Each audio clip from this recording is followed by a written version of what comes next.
To begin debate on the rules for consideration for two 2014 spending bills, the defense spending bill and the one for transportation and housing and urban development. The committee, the Rules Committee yesterday voted to allow 100 amendments to be allowed to the defense bill. Now live coverage of the House here on C-SPAN. The House will be in order. Prayer will be offered today by our guest chaplain, Dr. Shane Alexander, Northcrest Church of Christ, Mexia, Texas.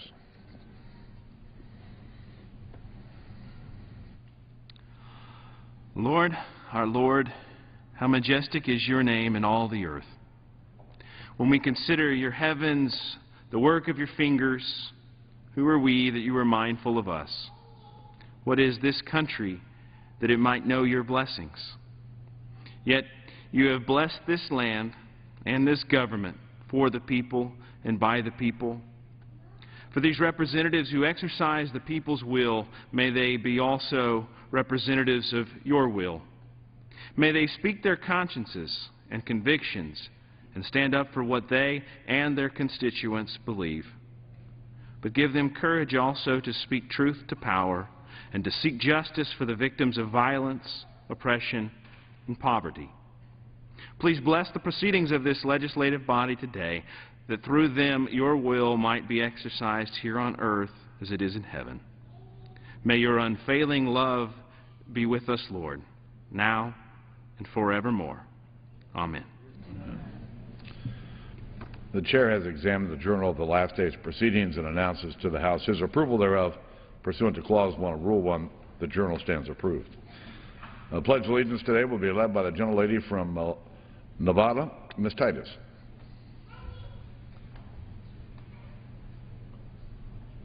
Thank you, Mr. Speaker. Will you join me in the Pledge of Allegiance? I pledge allegiance to the flag of the United States of America and to the republic for which it stands, one nation, under God, indivisible, with liberty and justice for all. Without objection, the gentleman from Texas, Mr. Poe, is recognized for 1 minute. Speaker, I ask unanimous consent to address the House for 1 minute to revise its general law. Without objection.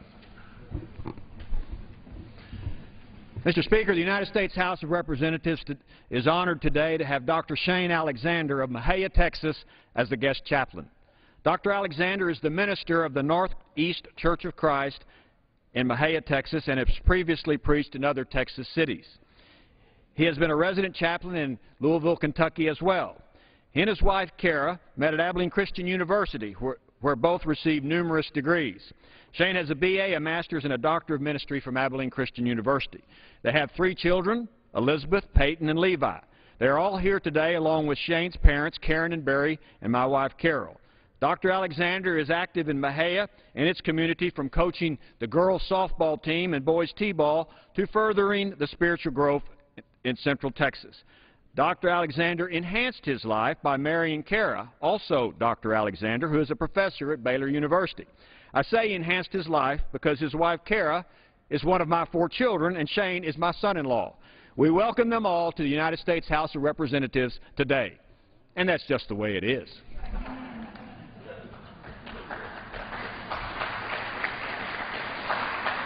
The gentleman yields back. The chair will now entertain 15 further requests for one-minute speeches on each side of the aisle. For what purpose does the gentlelady from North Carolina seek recognition? I ask unanimous consent to address the House for 1 minute, Mr. Speaker. Without objection, the gentlelady from North Carolina is recognized for 1 minute. Thank you, Mr. Speaker. The White House this week is dusting off the old talking points on jobs and the economy. Hopefully, they will undergo a few revisions. The President should strike all references to stimulus, because that certainly hasn't worked to create jobs. Tax increases, EPA regulations, and any claims that Obamacare will spur job growth should also be removed. Practical experience tells us those strategies are as empty as the promises used to sell them. Today's Washington Post includes a sobering indictment of the President's economic handling thus far. Quote, "The only part of the Obama economy that has flourished because of Obama policy is Wall Street." What about Main Street? What about small businesses? What about working families? Working families want affordable health care. Working families don't want the government regulating their jobs out of existence just because Washington looks down on their industry. House Republicans have a plan for the economy that defends working families. The White House should consider our ideas. I yield back.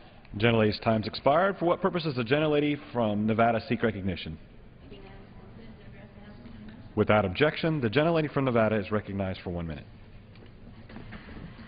Mr. Speaker, I rise in sadness today to mark the 39th anniversary of the illegal Turkish invasion of Cyprus. On July 20th, 1974, Turkish troops invaded and began an unjust occupation of areas in northern Cyprus. Thousands of Cypriots were forced to leave homes where their families had lived for hundreds of years, and within just a few weeks, the Turks had uprooted centuries of culture, religion, and community. Over the years since then, the Turkish forces have committed unspeakable atrocities and destroyed priceless relics, acts which have been condemned by the European Commission for Human Rights. So I am proud to stand today with my fellow Hellenic Caucus members as we join together almost 4 decades after the illegal and immoral occupation of Cyprus to call once again on Turkey to act now and end the occupation. I yield back. The gentlelady yields back. For what purpose does the gentleman from Indiana seek recognition? I see unanimous consent to address the House for 1 minute. I can extend my remarks. Without objection, the gentleman from Indiana is recognized for 1 minute.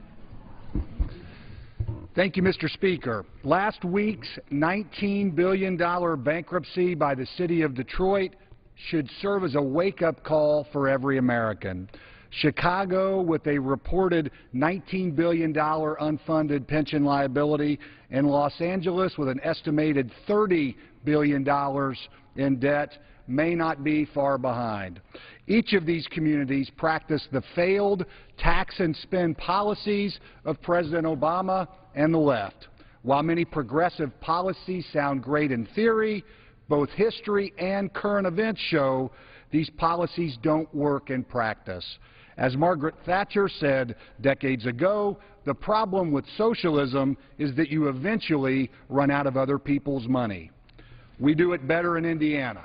It's not always easy, but Hoosier leaders balance budgets and live within their means. To build a better future, our country needs to follow that example and not Detroit's.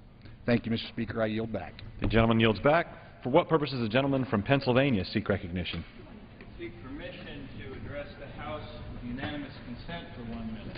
Without objection, the gentleman from Pennsylvania is recognized for 1 minute. Thank you, Mr. Speaker. And I note that the gallery is filled with students and their families. Due to this House's failure to produce realistic bipartisan legislation, the interest rate of college loans has doubled from 3.4 to 6.8% for more than 7.4 million students. We know investing in education is an investment in our nation's future and in our nation's economic strength. Not acting takes $1,000 per year out of graduates' pockets. $1,000 not going to savings, not going to buying new cars, not going to buying new homes. And at this time of historically low interest rates, it just doesn't make any sense for us to further burden our youth. I call on Congress to keep our rates low so today's youth can prosper like their parents and their grandparents did as well. And, Mr. Speaker, with that, I yield back. The gentleman yields back. Members are reminded to not make reference to guests in the gallery. For what purpose does the gentleman from South Carolina seek recognition? Speaker, I ask unanimous consent to address the House for 1 minute. Revise and extend my remarks. Without objection, the gentleman from South Carolina is recognized for 1 minute. Mr. Speaker, tomorrow the President will venture back on the campaign trail to explain his failed economic policies. For months, we have heard the President talk about infringing upon our Second Amendment rights, defending his administration from scandals, and promoting his unworkable, unaffordable CARE Act. A crucial issue has not been addressed, creating jobs. More dismal reports expose the sad reality of our weak economy, it is clear he is attempting damage control. House Republicans have been focused on growing our economy for years. Last Congress, we passed over 40 job-creating pieces of legislation. This year, we voted to repeal Obamacare and approve the Keystone Pipeline, which would create jobs and give small businesses the certainty to begin hiring. I appreciate TeaParty.net promoting the truth. Actions speak louder than words. It's time for the President to work with House Republicans to put American families back to work. In conclusion, God bless our troops, and we'll never forget September 11th and the global war on terrorism. The gentleman yields back. For what purpose does the gentlelady from California seek recognition? Without objection, the gentlelady from California is recognized for 1 minute. Thank you, Mr. Speaker. I rise today to recognize and pay tribute to the life and legacy of Lillian Kawasaki, a veteran public servant and tireless environmental advocate who passed away, sadly, at the age of 62 last week. You know, I had the honor of working with Lillian during my time on the Los Angeles City Council on our nation's port, ensuring that it grew green and helped to prove that we can have clean air and good jobs at the same time. An environmental scientist by training, she was the first Asian American to head the Los Angeles Department of Environmental Affairs and successfully led the Water Replenishment District of Southern California in its efforts to protect our air and water quality from pollution and contamination. Her devoted leadership and unyielding commitment to public service and the people who live and work in Los Angeles was simply remarkable and will be sorely missed. We've lost a dear friend. She was my colleague. She was a gracious, tireless woman who was a role model to all of us who truly strive to make a difference in this earth as long as we're alive. We'll miss you, Lillian. The gentlelady yields back. For what purpose does the gentleman from Montana seek recognition?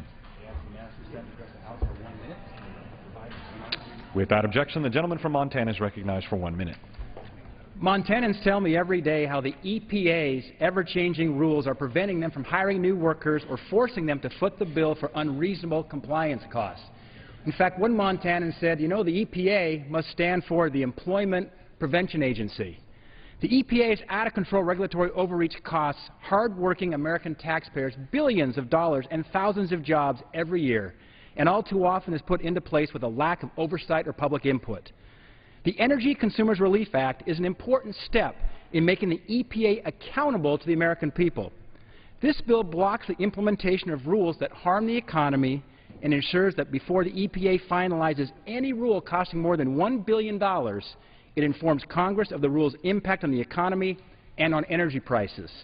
Another important bill, the Coal Reuse and Management Act, brings much-needed regulatory certainty to job creators and helps keep energy costs low by taking the power out of the EPA's hands and returning it to the states where it belongs.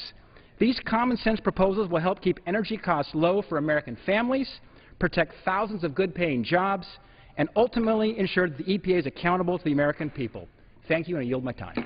The gentleman's time's expired. For what purpose does the gentleman from Colorado seek recognition? For permission to address the House for 1 minute. The gentleman seek unanimous consent? Yes, sir. Without objection, the gentleman from Colorado is recognized for 1 minute. Thank you, Mr. Speaker. Good afternoon. We're in this together. We're not on our own. We're in this together. That's how Americans think. We're in this together, except that the Tea Party ideology that's running the Republican majority would have us revert to sometime before the Civil War, when we're on our own. We're not in this together. They'd love to turn the clock back as far as it can go. Example, let's have interest rates rise on our students. Forget about making sure that the best investment we could do in our students, we keep those interest rates low. Let's talk about the Farm Bill. Couldn't get it passed, except let's jettison a whole bunch of people whose nutrition is serious to all of us. Forget about food stamps. People have gotten rich overnight. Let's get rid of those things. Energy and the environment. Let's forget about the environment and let's forget about the sun, the wind, and biofuels. Just focus only on gas and coal. Those have got to be part of it, but let's forget about things that have happened newly. We're in this together. Abraham Lincoln said, of the people, by the people, for the people. We're working for the people. We need to remember we're all in this together. Thank you, Mr. Speaker. I yield back. The gentleman's time's expired. For what purpose does the gentleman from Arizona seek recognition?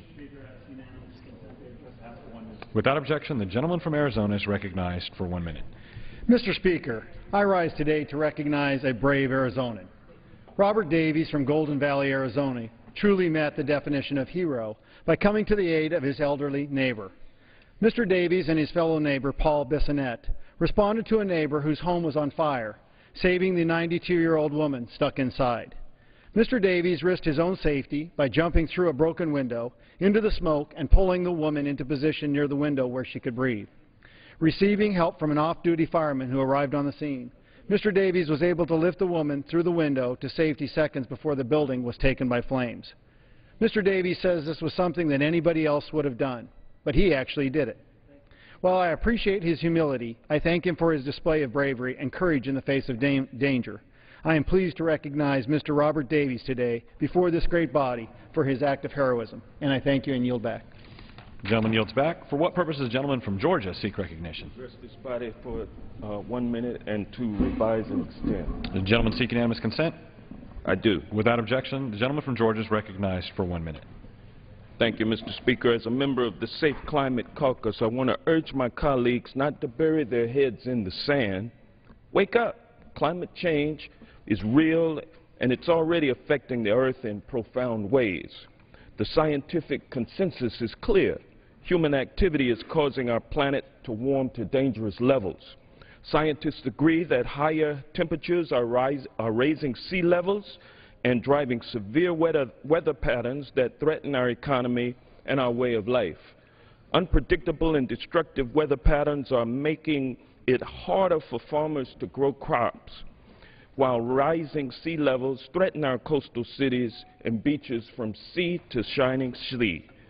Here in Congress, the majority refuses to even acknowledge that we have a problem, while the rest of the world seems to understand that it's the moral imperative of our time. I urge my colleagues to put politics aside, listen to the science, and come together and begin to help prevent the worst effects of climate change. And I yield back. The gentleman's time has expired. For what purpose does the gentleman from Michigan seek recognition? I ask unanimous consent to address the House for 1 minute. Without objection, the gentleman from Michigan is recognized for 1 minute. Thank you, Mr. Speaker. For the 89% of employers in America with fewer than 20 employees, there is an ever-present fear that they may be sanctioned or even put out of business for a violation of any one of the seemingly endless array of federal regulations.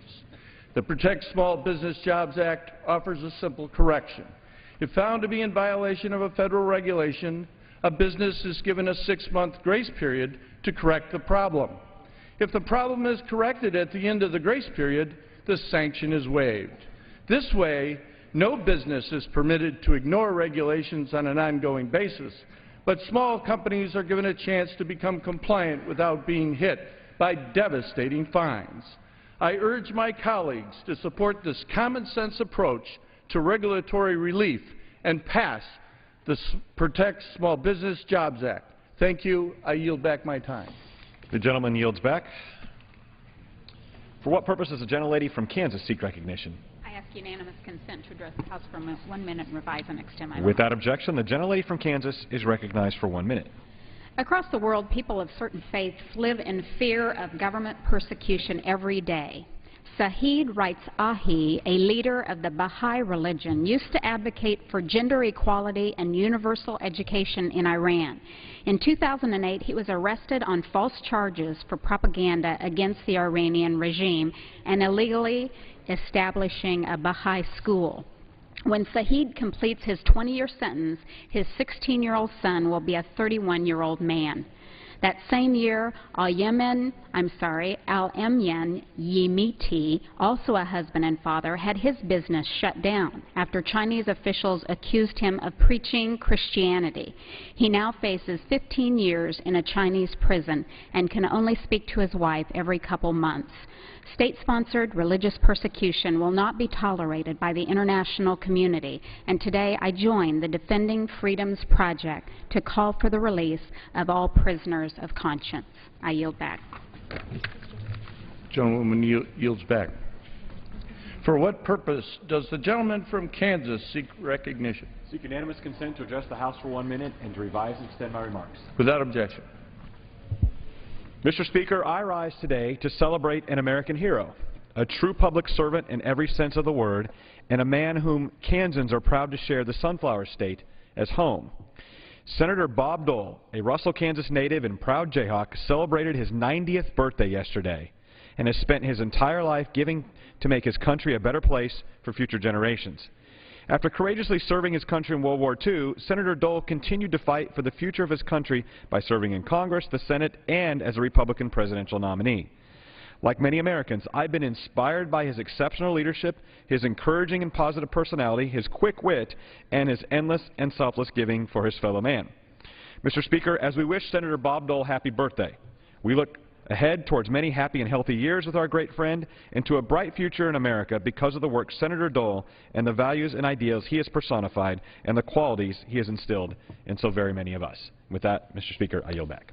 The gentleman yields back. For what purpose does the gentleman from Massachusetts seek recognition? To address the House for 1 minute, revise and extend my remarks. Without objection. Mr. Speaker, I too want to join my colleague, Mr. Yoder, in honoring Bob Dole, Senator Bob Dole, on his 90th birthday. And I want to call my colleagues' attention to the fact that Senator Dole was really quite an extraordinary man and quite a legislator. He understood the importance of bipartisanship, and he reached across the aisle and worked with Senator George McGovern on strengthening our anti-hunger social safety net. They made food stamps a better program. They championed WIC. They championed school meals. And at a time when some of my colleagues are talking about destroying that bipartisan consensus on making sure that we combat hunger in this country, it is important to remember that Senator Dole led the way in a bipartisan way to help the least among us. And I want to wish him a happy birthday and many, many more. I yield back to balance my time. The gentleman yields back. For what purpose does the gentleman from Texas seek recognition? Speaker, I ask unanimous consent to address the House for 1 minute. Without objection, the gentleman from Texas is recognized for 1 minute. Mr. Speaker, the need for more homegrown American energy has never been greater. At home, our economy is still in a state of stagnation. Nearly 12 million of our fellow Americans are out of work. It's even higher among returning veterans from Afghanistan and Iraq. Abroad, volatile situations continue to erupt around the world. We need an all-of-the-above, all-American energy strategy, not more red tape out of Washington, D.C. More American energy means lower energy costs for Americans and for all people in the United States. And that means more money left in our pockets. More American energy means a stronger economy as our energy sector is allowed to grow and expand. And simply put, more American energy means more American jobs, period. Mr. Speaker, we can take care of when we take care of ourselves, we can make Middle Eastern politics, turmoil, and energy irrelevant. And that's just the way it is. The gentleman yields back. For what purpose does the gentleman from Pennsylvania seek recognition? Without objection, the gentleman from Pennsylvania is recognized for 1 minute. Thank you, Mr. Speaker. National Journal today noted that 18% is borrowing with regard to how the average family pays for college. They also noted that majors vary considerably in terms of their costs, such as social sciences being around $28,000 and engineering being around $25,000. What's notable is the starting salaries for a number of majors is so low that students cannot pay back their loans. What's also noteworthy is the cost of the actual tuition itself. Since the 1970s, when data was first began to be gathered, college tuition costs have gone up 1,120%, while inflation itself has gone up a little over 200%. As we're talking about the cost of colleges, it is very important, Mr. Speaker, that we also call upon colleges themselves to be responsible for trimming costs, and for guidance counselors in colleges also to look at how they are advising students to move forward in their careers. To be saddled with a great deal of debt for which they can't repay because they simply are not in a major in which they can earn money, or the colleges who spend so much on a number of amenities that have little to do with education, is an important part of interjecting in this argument. So I hope that universities will themselves look at how they can trim their costs instead of continuing to be raising tuition on the students who then are faced with a lifelong burden. I yield back. The gentleman's time has expired. For what purpose does the gentleman from Florida seek recognition? Mr. Speaker, by direction of the Committee of Rules, I call up House Resolution 312 and ask for its immediate consideration. The clerk will report the resolution. House Calendar Number 46, House Resolution 312. Resolved that at any time after the adoption of this resolution, the Speaker may, pursuant to Clause 2B of Rule 18, declare the House resolved into the Committee of the Whole House on the State of the Union for consideration of the bill H.R. 2397, making appropriations for the Department of Defense for fiscal year ending September 30th, 2014, and for other purposes. The first reading of the bill shall be dispensed with. All points of order against consideration of the bill are waived. General debate shall be confined to the bill and shall not exceed 1 hour, equally divided and controlled by the Chair and Ranking Minority Member of the Committee on Appropriations. After general debate, the bill shall be considered for amendment under the 5-minute rule. The bill shall be considered as read through page 157, line 2. Points of order against provisions in the bill for failure to comply with Clause 2 of Rule 21 are waived. B. No amendment shall be in order except those printed in the report of the Committee on Rules accompanying this resolution, the amendment described in Section 2 of this resolution, and amendments en bloc described in Section 3 of this resolution. All points of order against amendments printed in the report of the Committee on Rules and against amendments en bloc described in Section 3 of this resolution are waived. C. Each amendment printed in the report of the Committee on Rules shall be considered only in the order printed in the report, may be offered only by a member designated in the report, shall be considered as read, shall be debatable for the time specified in the report, equally divided and controlled by the proponent and an opponent, may be withdrawn by the proponent at any time before action thereon, shall not be subject to amendment, and shall not be subject to a demand for division of the question in the House or in the Committee of the Whole. Section 2. After disposition of amendments printed in the report of the Committee on Rules accompanying this resolution and amendments en bloc described in Section 3 of this resolution, it shall be in order for the Chair of the Committee on Appropriations or his designee to offer an amendment reducing funding levels in the bill. Section 3. It shall be in order at any time for the Chair of the Committee on Appropriations or his designee to offer amendments en bloc consisting of amendments printed in the report of the Committee on Rules accompanying this resolution, not earlier disposed of. Amendments en bloc offered pursuant to this section shall be considered as read, shall be debatable for 20 minutes, equally divided and controlled by the Chair and Ranking Minority Member of the Committee on Appropriations or their respective designees, shall not be subject to amendment, and shall not be subject to a demand for division of the question in the House or in the Committee of the Whole. The original proponent of an amendment included in such amendments en bloc may insert a statement in the congressional record immediately before the disposition of the amendments en bloc. Section 4. After the conclusion of consideration of the bill for amendment, there shall be in order a final period of general debate, which shall not exceed 10 minutes, equally divided and controlled by the Chair and Ranking Minority Member of the Committee on Appropriations. Section 5. When the committee rises and reports the bill back to the House with a recommendation that the bill do pass, the previous question shall be considered as ordered on the bill and amendments thereto to final passage without intervening motion, except one motion to recommit with or without instructions. Section 6. At any time after the adoption of this resolution, the Speaker may, pursuant to Clause 2B of Rule 18, declare the House resolved into the Committee of the Whole House on the State of the Union for consideration of the bill, H.R. 2610, making appropriations for the Departments of Transportation and Housing and Urban Development and related agencies for the fiscal year ending September 30th, 2014, and for other purposes. The first reading of the bill shall be dispensed with. All points of order against consideration of the bill are waived. General debate shall be confined to the bill and shall not exceed 1 hour, equally divided and controlled by the Chair and Ranking Minority Member of the Committee on Appropriations. After general debate, the bill shall be considered for amendment under the 5-minute rule. Points of order against provisions in the bill for failure to comply with Clause 2 of Rule 21 are waived. During consideration of the bill for amendment, the Chair of the Committee on Rules, the Chair of the Committee of the Whole may accord priority in recognition on the basis of whether the member offering an amendment has caused it to be printed in the portion of the congressional record designated for that purpose in Clause 8 of Rule 18. Amendments so printed shall be considered as read. When the committee rises and reports a bill back to the House with a recommendation that the bill do pass, the previous question shall be considered as ordered on the bill and amendments thereto to final passage without intervening motion, except one motion to recommit with or without instructions. The gentleman from Florida is recognized for 1 hour. For the purposes of debate only, I yield the customary 30 minutes to the gentleman from Massachusetts, Mr. McGovern, pending which I yield myself as much time as I may consume. During consideration of this resolution, all time yielded is for debate only. Mr. Speaker, I ask for unanimous consent that all members have 5 legislative days to revise and extend their remarks. Without objection. Mr. Speaker, House Resolution 312 provides the House consideration of 2 separate pieces of legislation. First of these bills is H.R. 2610, which is the appropriations bill to fund the Department of Transportation, Housing and Urban Development, and other federal agencies.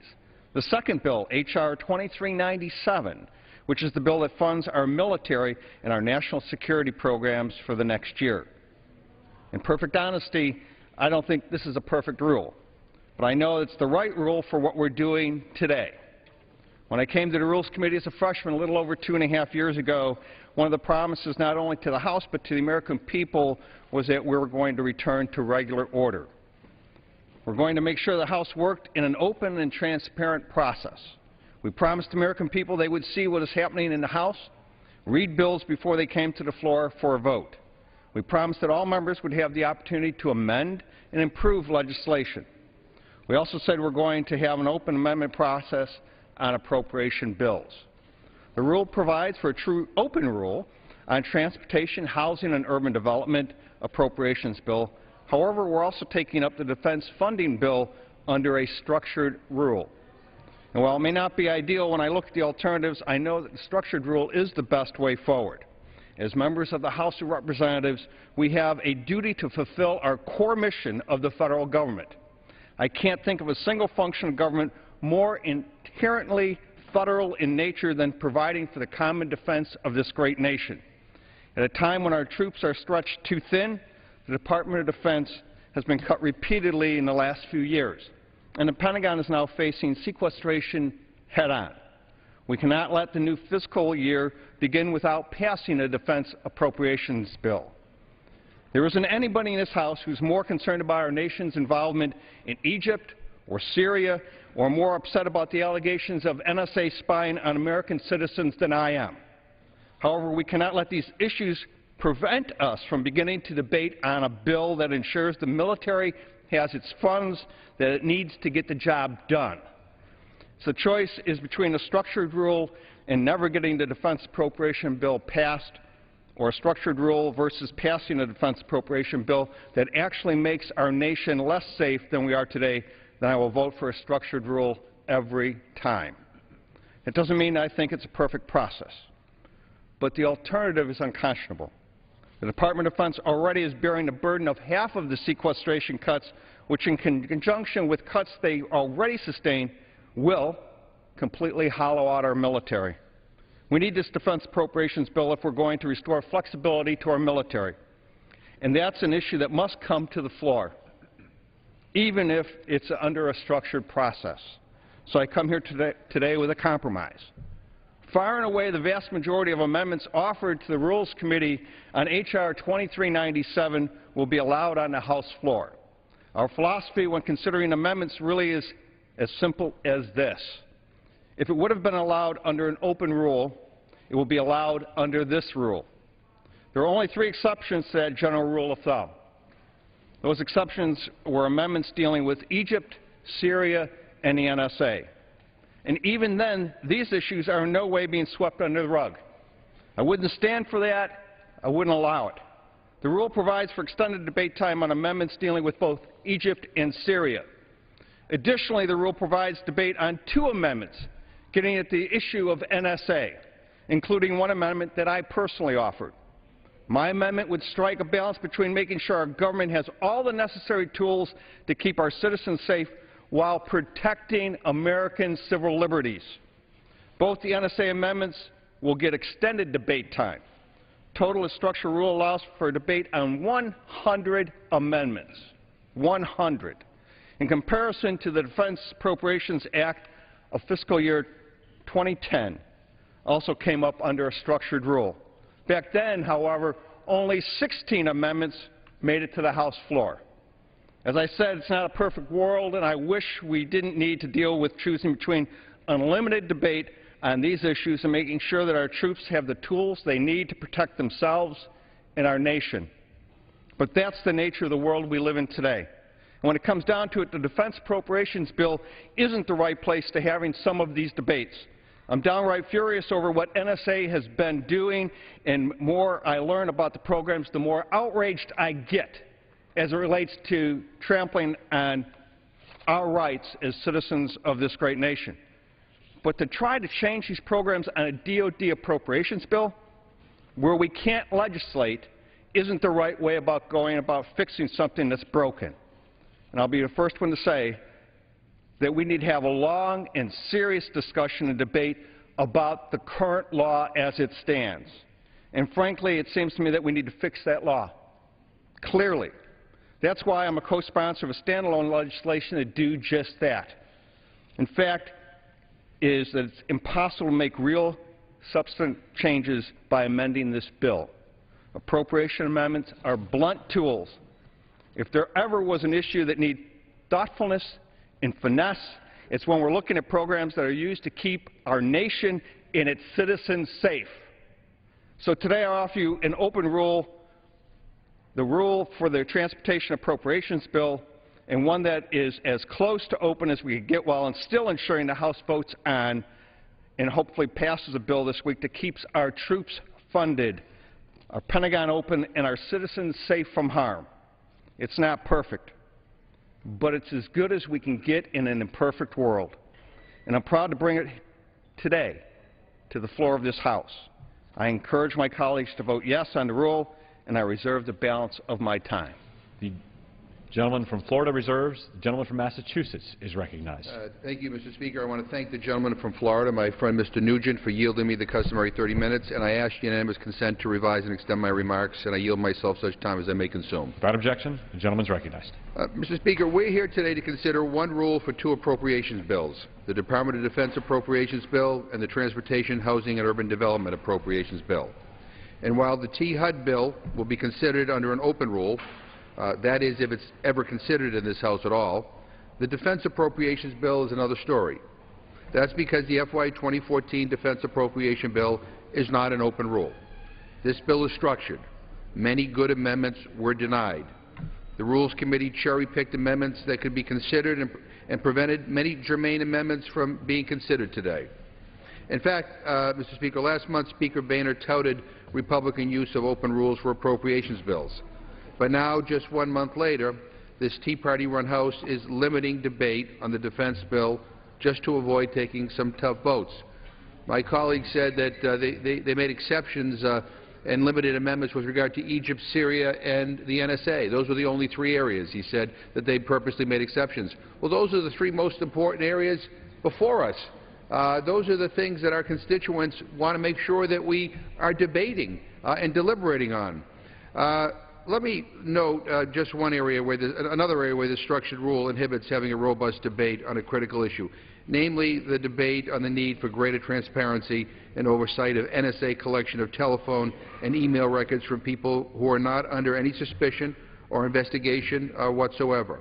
Now, I'm grateful that a couple of amendments were made in order on the subject, but they were only given 15 minutes of debate apiece. That's it. This is a pretty big issue. We all want to provide our law enforcement officials with the tools that they need to safeguard our country from potential terrorist attacks, but we also want to protect the basic rights and liberties guaranteed to all Americans from unwanted and unwarranted searches and invasion of privacy by government agencies. Issues of transparency, accountability, and oversight are critical duties and responsibilities not just of the executive branch, but of Congress. Who is providing the necessary oversight of all this massive data collection? Who is watching the watchers? Isn't it time for Congress to take a serious review of how the law is being implemented, how it is touching and affecting all Americans, and whether any of those laws and their implementation now require changes? Now, I, for one, welcome such a debate, which I hope will occur at least in a limited fashion on the amendments that were made in order under the structured rule. I believe a far better debate would have occurred under an open rule, where all members could have voiced their concerns and outlined proposals for change. Regrettably, this will not happen under the time restrictions of the structured rule. Turning to the T-HUD appropriations bill, I'm disappointed and concerned with the committee's proposed funding level for the Community Development Block Grant Program, known as CDBG. The bill cuts CDBG from $3.071 billion in FY13 to $1.637 billion in FY14, almost halving the program and bringing it to a historic low in terms of funding. CDBG funds are working in neighborhoods throughout our country, and this proposed reduction will negatively impact local economies and economic development projects all over the country. And I ask unanimous consent, Mr. Speaker, to insert into the record a bipartisan letter signed by 101 members of the House of Representatives expressing support for effective CDBG funding levels. Without objection. If this bill is actually considered by this body before the end of the fiscal year, I hope there will be an attempt to restore funding for this critically important program. Now, as for the Department of Defense appropriations bill, everyone in this House, on both sides of the aisle, support our men and women in uniform. We want to make sure that they have the equipment, the training, and the logistical support they need to carry out their duties and missions, and that they have peace of mind that their families are being taken care of when they are deployed to perilous places abroad. We want the most effective and efficient modern military in the world. There is no argument and no debate over these priorities in this House. However, that doesn't mean we should just throw money at the Pentagon, which is infamous for wasting tens of billions of taxpayer dollars each and every year for as long as I can remember.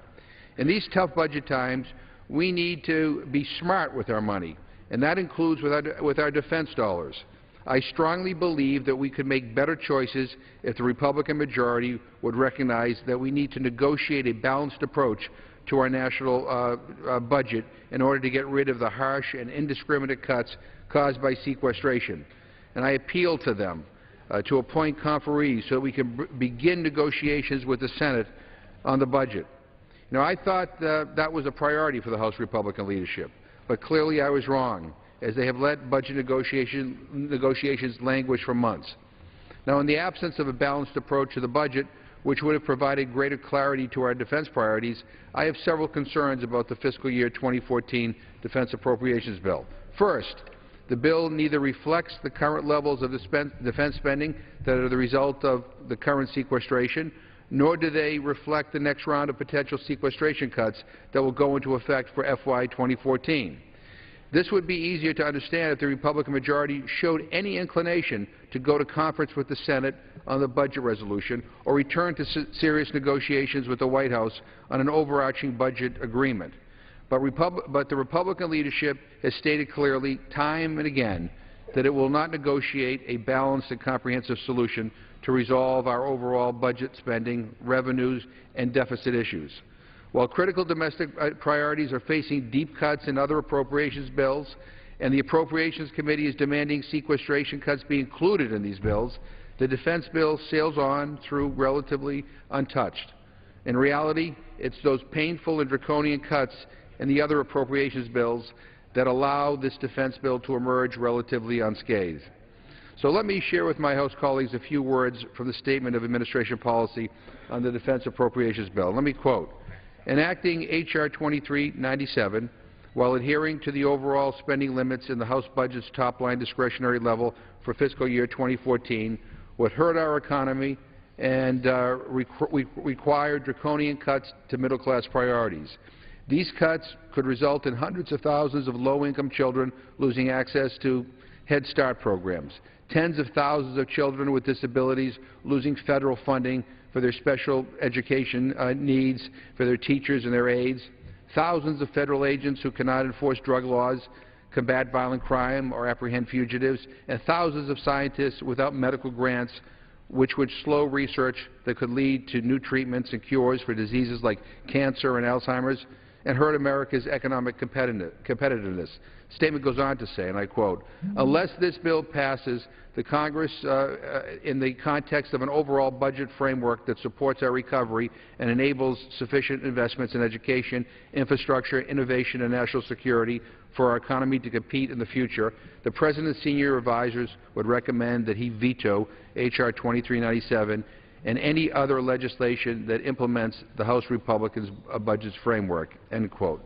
Mr. Speaker, I ask unanimous consent to insert the record on the Statement of Administration Policy on H.R. 2397. Without objection. Finally, and most importantly, Mr. Speaker, this bill not only continues funding for the war in Afghanistan, it actually increases the Overseas Contingency Operations account, adding $5 billion more above the Pentagon's request for a total of $85.8 billion.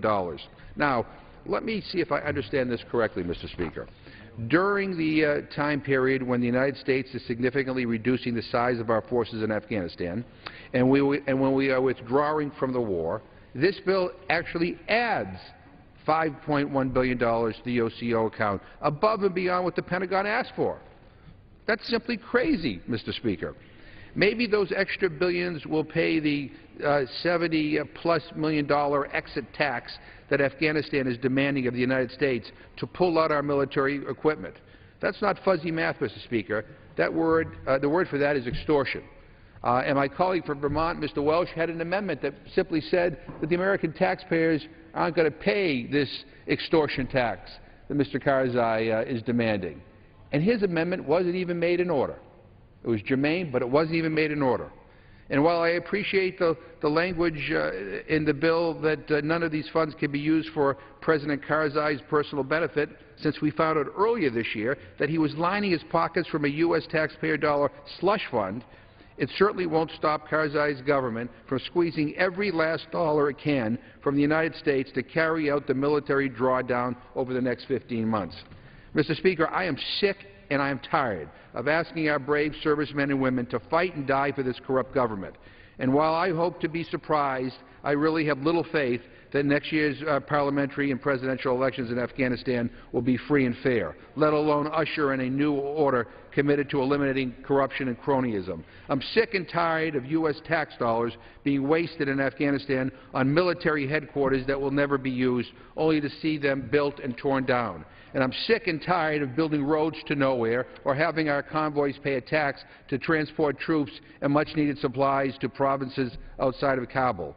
In brief, just like the overwhelming majority of the American people, I want to see this war brought to an end and our troops safely home, reunited with their families and loved ones, and contributing to their home communities right here in the United States. And let us be clear, Mr. Speaker, the $85.8 billion total for the OCO account is still designated, quote, emergency funding. And that means it is all put on the national credit card. Not a penny of the hundreds of billions of dollars for this war has ever been paid for or offset or balanced with revenues from someplace else in the national budget. We certainly do not need to add even more billions to the OCO account. What we need to do is to end this war as quickly as possible and bring our troops home. I reserve the balance of my time. The gentleman from Massachusetts reserved. The gentleman from Florida is recognized. Mr. Speaker, I yield 3 minutes to the gentleman from New Jersey, Mr. Frelinghuysen. The gentleman from New Jersey is recognized for 3 minutes. I thank the gentleman for the time, and I rise in support of his rule and the underlying Department of Defense appropriations bill for fiscal year 2014. First of all, I congratulate my chairman, Mr. Rogers, and also Defense Chairman, Mr. Young, as well as Mr. Viskovsky and Ms. Lowy for their hard work and leadership getting this legislation forward. Mr. Chairman, as we are all keenly aware, the budget of the Department of Defense is under severe stress. We're already seeing the effects of the President's budget cuts and the sequester on military readiness. To fight effectively, our armed forces must be staffed, equipped, and trained to operate under dangerous, complex, and uncertain conditions, often with little or no warning. They require the right personnel using the right equipment and the right training. But if history teaches us anything, it teaches us that the future is highly unpredictable. Unanticipated events often catch us by surprise. We constantly ask our military to be prepared for any contingency, and yet today we have burdened them with new levels of budgetary uncertainty, hampering modernization, planning, and training. Mr. Chairman, our men and women in uniform need this defense appropriations process to move forward. We should not force them to contemplate another inefficient continuing resolution on top of additional crippling sequester cuts. And that's what will happen if this House cannot find a way to pass this important legislation. More delay, more uncertainty, diminished readiness. more risk for the men and women we ask to go in harm's way. Is this a perfect rule? This structured rule? Absolutely not. The committee always prefers open rules and regular orders. At the same time, I urge my colleagues to support this rule and the underlying bill so we can work with the Senate to fulfill our most basic mission under the Constitution, to provide for the common defense. I yield back the balance of my time. The gentleman yields back. Thank you very much. The gentleman from Florida reserves. The gentleman from Massachusetts is recognized. Yeah. Mr. Speaker, let me just remind my colleagues again why these are tough budgetary times. This defense bill is being treated differently than the appropriations bills that actually fund needs right here in the United States.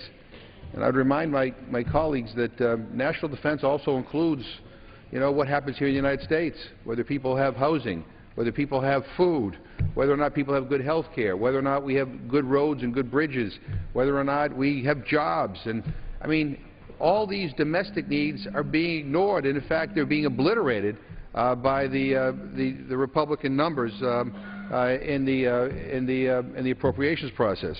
Mr. Speaker, at this point I'd like to yield 2 minutes to the gentleman from Vermont, Mr. Welsh. I thank the gentleman. Thank you, Mr. Speaker. I thank the gentleman, and I also thank my colleague from Florida. And I appreciate the courtesy that the Rules Committee extended to Mr. Gibson and me last evening when we offered our amendment on Syria.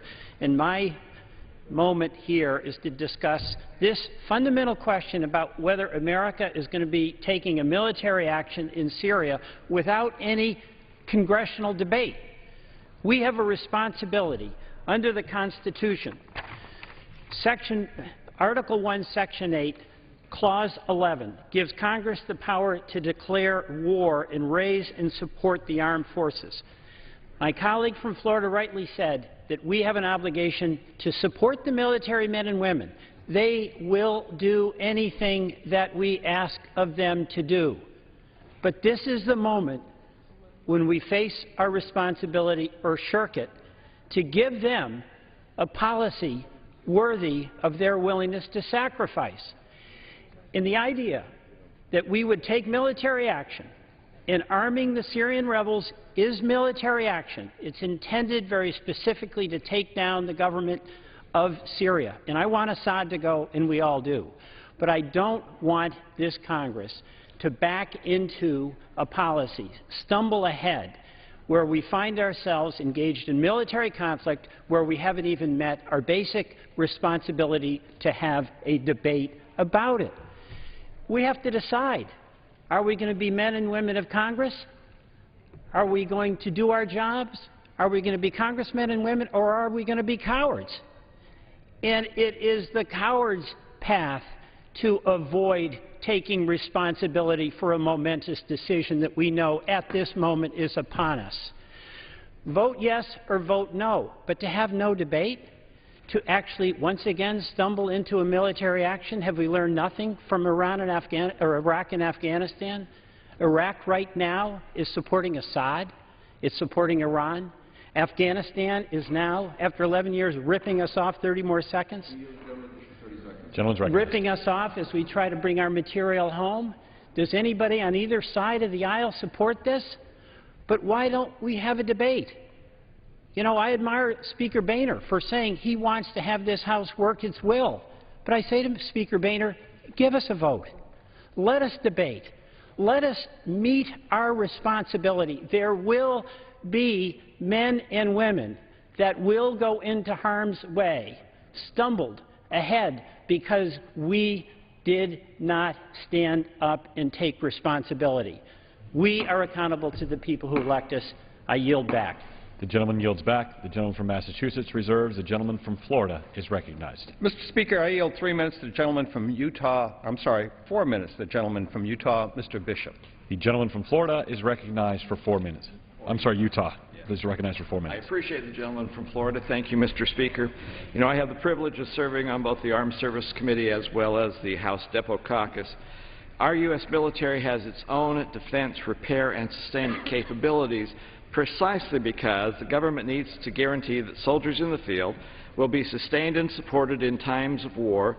They will guarantee that needed equipment will be there in working order when and where it is needed, because their lives and our freedom depends on it.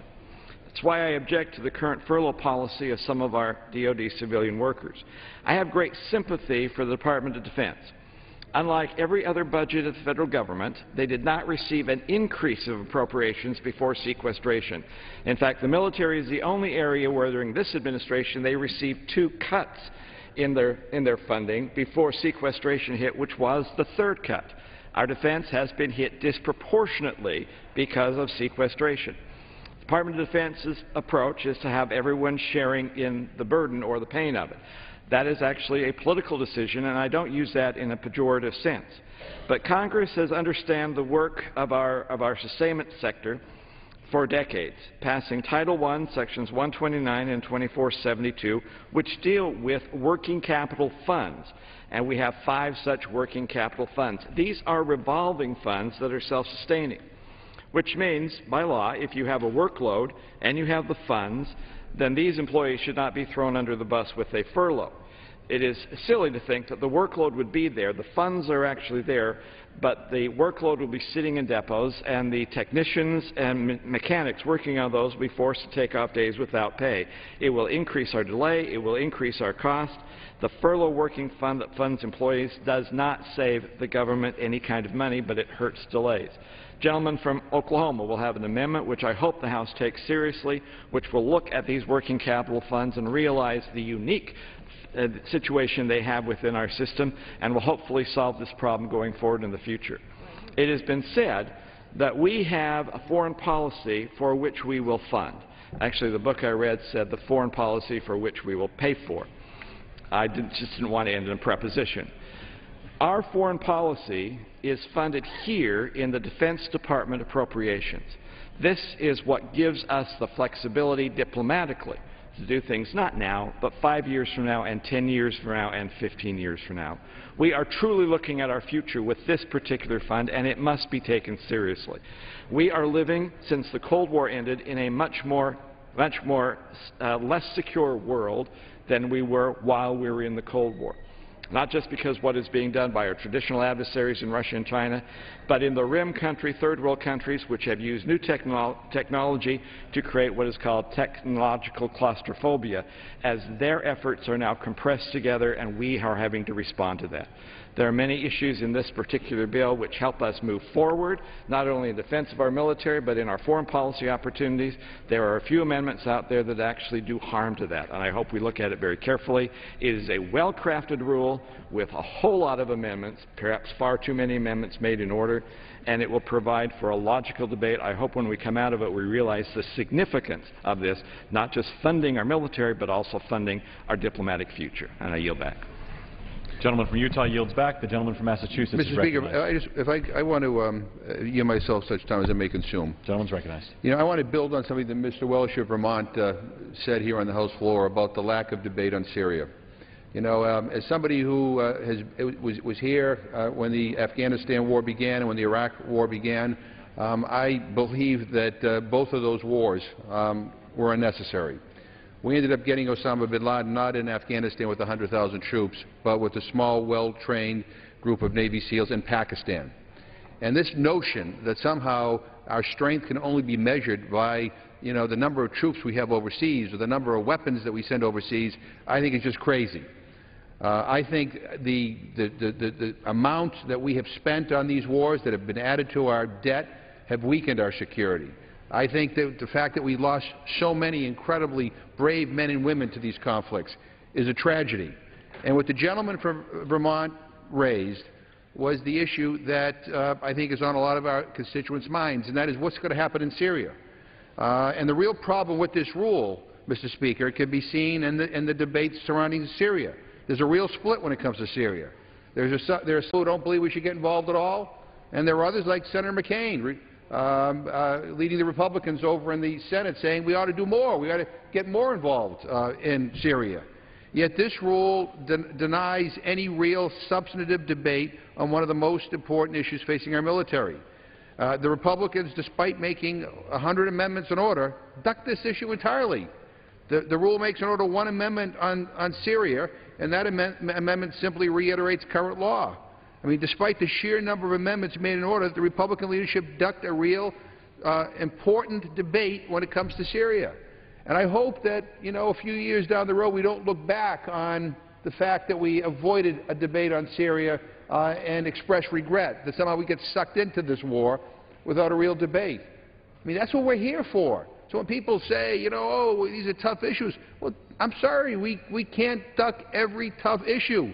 And maybe that's been the problem with a lot of our overseas policy, is that we haven't talked about what needs to be done. We haven't debated these issues. And sometimes we've gotten involved in wars that we have found are more complicated than originally thought. There's nothing wrong with debate. It is incredibly important, and in the People's House of Representatives, we ought to have a debate on this issue. I reserve my time. Gentleman from Massachusetts reserved. The gentleman from Florida is recognized.